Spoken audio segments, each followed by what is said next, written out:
My dad wrote Oldly, "We're done with you. Any issues go through my attorney." I simply answered, "Understood." That night I pulled my funding from every account they relied on.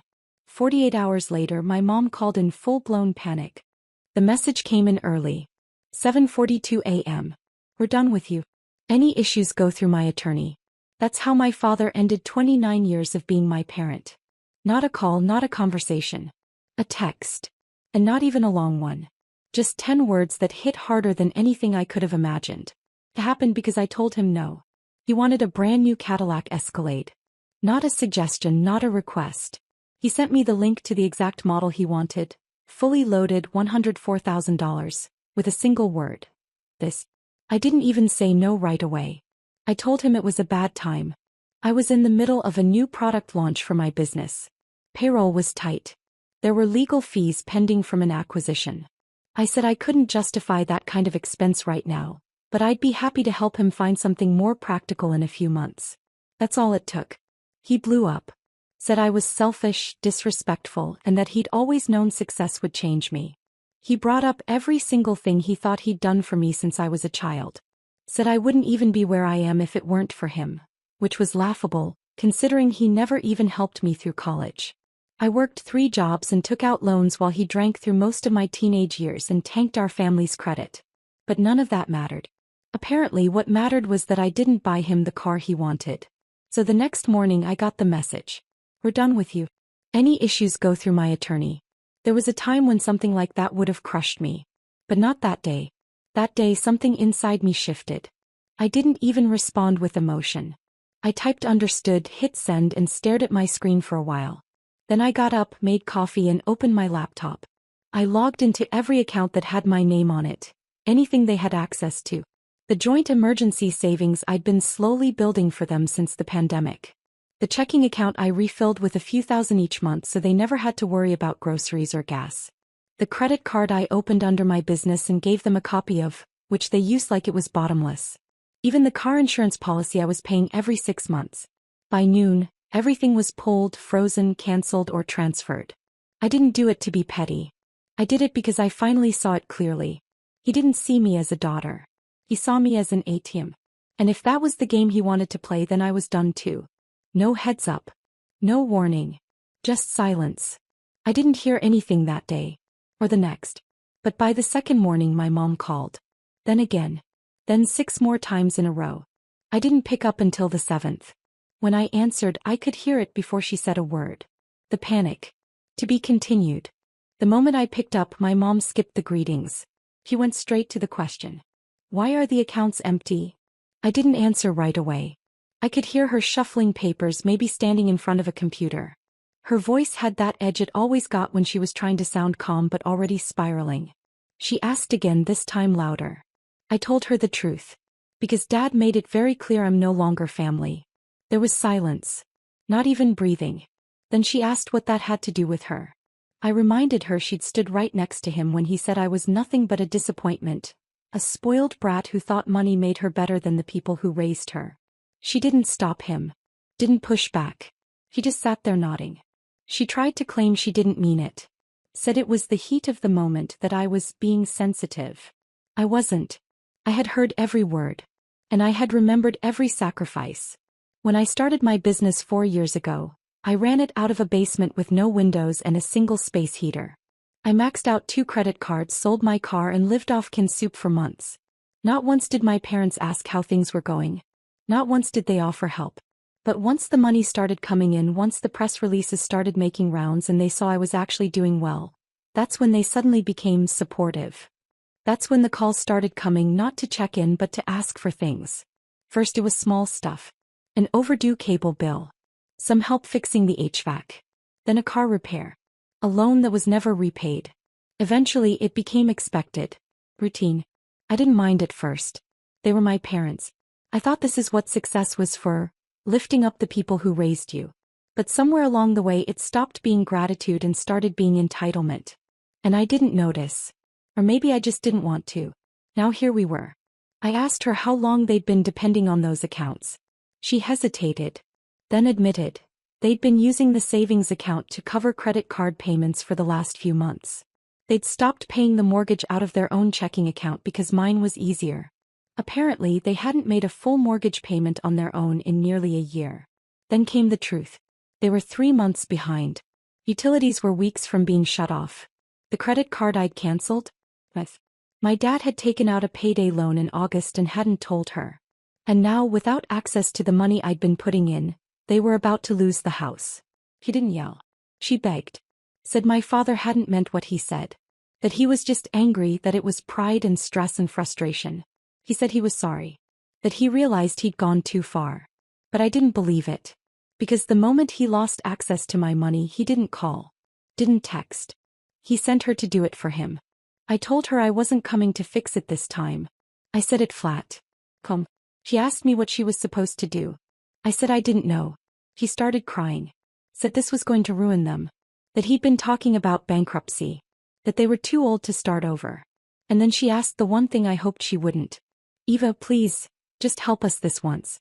Don't let this be how our family falls apart. But it already had. I didn't say anything right away. She kept talking, hoping silence meant I was considering it. She said they'd pay me back. That they just needed a little time. That I didn't understand how hard things had gotten lately. She told me my dad was ashamed and that's why he hadn't reached out himself. Said he was embarrassed. I let her talk. And while she did, I pulled up their mortgage company's website. I still had the login saved. I hadn't touched it since I automated the monthly payments from the joint account. Sure enough, she was telling the truth. 3 months behind. That was over $7,000. And the savings I'd built for them? Gone. Completely drained. I had dropped $25,000 into that account over the past year. Enough to cushion them for a long time. But it was wiped clean. Every last dollar. I checked the credit card I'd canceled 2 days ago. Nearly maxed at $14,200. Monthly charges for random Amazon purchases, DoorDash every other day, 2 streaming services I didn't recognize, and something listed as golf retreat deposit. Then it hit me. He was planning to use my money to make the down payment on the Escalade. That wasn't just entitlement. That was calculation. I stopped listening at that point. My mom was still going, softening her voice, pulling the guilt levers. She brought up Christmas, how she'd already bought gifts for me. Asked if I remembered the family trip to Lake Tahoe when I was 13. I remembered. I also remembered how she made me lie to the hotel clerk and say I was under 12 so we could get the kids' rate. And how they left me alone in the room for a whole afternoon while they went to the casino. It's funny what bubbles up when the mask slips. She asked again. Please, Eva, just give us something. You're doing so well. You wouldn't even notice a few thousand. That's what it came down to, wasn't it? You won't even feel it. That's what people like them think when someone in the family makes it. That your money becomes communal. That your success belongs to everyone who once shared a roof with you, regardless of what they did or didn't do to earn it. I told her the answer was no. She went quiet. Then she asked if I'd at least consider reopening the accounts. I asked her why. So they could spend whatever I gave until he got angry again and decided I wasn't worth speaking to? So the next time I said no, they could cut me off again and still live off my money? She didn't answer. I told her it was done. That I'd seen enough. She said she'd call me tomorrow. That maybe I'd feel differently once I cooled off. But I knew I wouldn't. Because in that moment I didn't feel angry. I felt free. She didn't call the next day. Not in the morning. Not in the evening. The silence was loud, but it wasn't unfamiliar. It was the same silence I'd gotten in college when I couldn't send money home. The same silence when I missed a family birthday because I was working 80-hour weeks trying to get my startup off the ground. The same silence that always came when I wasn't being useful to them. When I didn't serve a purpose, I simply didn't exist. That night I got an email. From my father. Not an apology. Not a real one. It was one of those half-hearted, I said what I said but let's move on kind of notes. 3 paragraphs. All business. He claimed he didn't intend for things to escalate, but also made sure to mention how disappointing it was that I'd reacted by pulling support so abruptly. He referred to the support, my money, like it was some technical glitch that needed fixing. He said it put them in a very difficult position, and hoped I could find it in my heart to restore the accounts. There was no mention of the car. No mention of the message he sent. No acknowledgement that he cut me off first. He ended the email by reminding me that family is forever. Like he hadn't threatened to lawyer up and treat me like a stranger 4 days ago. I didn't respond. Instead, I went into my business dashboard, checked the trust account I'd been building for future investments, and deleted the earmark labeled Mom and Dad's house. That was supposed to be the long-term gift. Quietly paying off their mortgage one day, making sure they never had to worry again. I'd even spoken to a financial advisor about it. Gone. I also called my accountant and instructed her to remove any future family stipends from my year-end planning. I had always built in a few thousand each quarter for whatever came up with my parents. I told her to clear it. Done. They weren't struggling because I abandoned them. They were struggling because they built their foundation on someone else's success and thought it would never run dry. 2 more days passed. Then came the voicemail. My mom again. Her voice lower, quieter now. No guilt. No negotiation. Just desperation. They were officially 4 months behind on the mortgage. The lender had called that morning. Final warning. 30 days to make a payment or the foreclosure process would begin. She said my dad wasn't speaking to anyone. He'd been staying in the garage most nights on his laptop, trying to figure something out. She didn't ask me for money directly this time. She just said she didn't know how it had come to this. But I did. Came to this the moment they saw me as a resource, not a daughter. The moment they stopped seeing Eva and started seeing dollar signs. It was a week after the voicemail when I got the call. This time it was him. My phone lit up with his name, still saved as Dad, and for the first time in my life I didn't feel anything when I saw it. No instinct to answer. No curiosity. Just a quiet realization that I was in control of something I had never been in control of before. Access. I let it ring. He called again. I let that one ring too. The 3rd time I picked up. He started off normal. Like nothing had happened. Asked how I was, how the business was going, if I was still dating that guy I told them about last fall. All casual. Like we were catching up over coffee. I didn't respond. Eventually he dropped the act. Said he wanted to talk seriously. He told me they were in trouble. That they'd gotten used to the help I was giving and maybe they'd taken it for granted. That maybe he'd said things he didn't mean. I asked him to repeat the last message he sent me. He went quiet. Then said it wasn't meant literally. That he was frustrated. That I'd hurt his pride by denying him something so simple when I had more than enough. Then he actually said it. You could have just bought the damn car, Eva. It's not like you'd miss the money. That was the moment I knew we were done for good. I told him I had missed the money. Every single month I missed it. I just never said anything. Never made them feel guilty. Never asked for anything in return.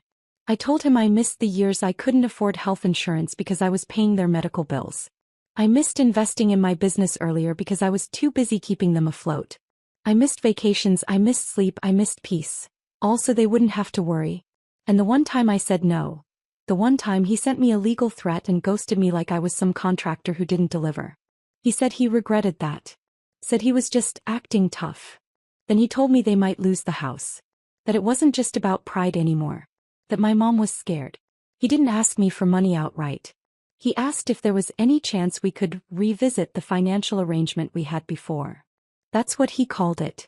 A financial arrangement. I said no. He stayed quiet for a long time. Then said he hoped I could live with what happened next.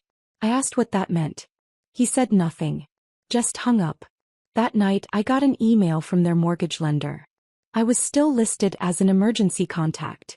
The email subject line was, "Final notice before foreclosure." I didn't sleep that night. Not because I was second-guessing myself. I wasn't. I knew exactly what I was doing. But reading that email, seeing "final notice before foreclosure" in writing, made it all feel final in a way I hadn't prepared for. I stared at it for an hour. Hovered over the link to make a payment more than once. I knew I could fix it in 5 minutes. 1 wire transfer and the house would be safe. They'd be fine. And they'd never learn a thing. Because that was the real cost. Not the money. The pattern. Every time I saved them, I trained them to fall harder the next time. They knew I'd catch them. And this time they fell on purpose. So I didn't click the link. I archived the email. 2 days passed. No calls. No voicemails. Nothing. On the 3rd day, I got a group message from a cousin I hadn't spoken to in years. "Hey, just checking in, your mom posted something weird." Are they okay? I opened Facebook. I hadn't looked at their profiles in months. There was a long vague post from my mother. Something about betrayal. About how some people forget where they came from and turn their backs on those who sacrificed everything for them. There were no names, but it didn't have to be spelled out. The comments were exactly what you'd expect. People from their church group offering prayers. Distant relatives chiming in with things like, "So sorry you're dealing with this, you guys don't deserve it."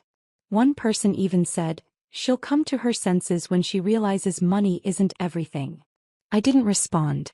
That same night I got another call. Not from them, from their bank. A fraud alert. Someone had tried to access the joint savings account I'd closed a week ago. I called to confirm the account was frozen. It was. The banker asked if I wanted to reopen it. I said no. The next morning I got a final text from my dad. One line. "You made your point. Hope it was worth the fallout." I didn't reply. Because it was worth it. I didn't just protect my money. I protected my boundaries. The truth is I never stopped loving them. But love without respect isn't love. It's obligation. They gambled everything. Their house, their dignity, their relationship with me, on the assumption that I'd always choose them over myself. And for the first time I didn't. The house went into pre-foreclosure 2 weeks later. I didn't intervene. A month after that their car, not the Escalade, their actual car, was repossessed. They moved into a small rental outside the city. I haven't heard from them since. Sometimes I still check the accounts. Not because I plan to send anything. Just to remind myself they're empty, and that I'm not. Not of money. Of peace. I built something for myself. And I finally stopped letting guilt hand it over to people who treated it like a given. That chapter's closed. And I'm not reopening it.